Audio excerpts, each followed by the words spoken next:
The micro-budget production world necessitates a penchant for low-tech solutions. And we had a few seemingly simple shots that we felt accentuated key points in the story that proved to be fairly difficult to pull off. Pardon my scruffiness. I've been out at the Peachtree Studios building on the motel room set and working on what we call our vertical drop rig. We had come up with a shot for the story in which the camera drops down directly over Red as he's sleeping.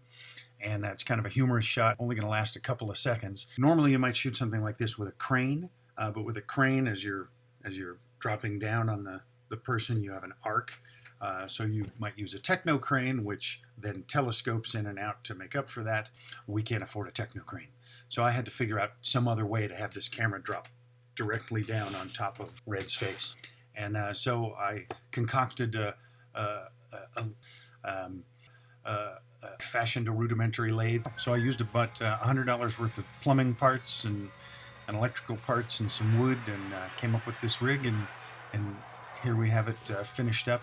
The idea is we needed a way to get the camera to come straight down without pendulum swinging back and forth or changing orientation, so we couldn't just let it hang and drop down loosely, because then you had no way of controlling it.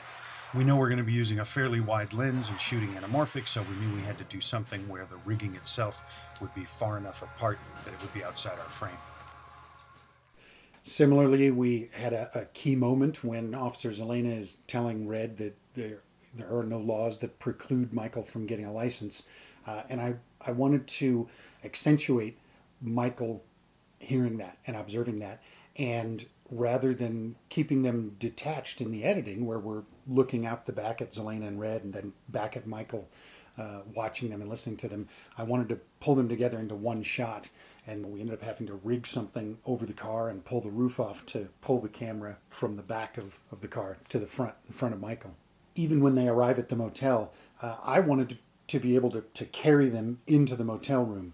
And not everybody agrees with this, but I felt like doing it from the side, from ground level, took me out of the story more than just going over the doorway. So I had an amazing crew on this shoot. Almost all of them were seasoned professionals with credits like Pirates of the Caribbean, Captain America, Die Hard with a Vengeance, Fast and Furious 6, 7, 8, I don't know, Gone Girl. Our key grip has been working in that position since I was in high school. He's been in the film industry since I was in kindergarten. And all these guys came out because they believed in this script and me, which is very humbling. And I mean, these guys brought a level of professionalism and devotion to building the best possible version of this film we could. Again, it's just humbling, and I couldn't be prouder. And that's not even counting the actors.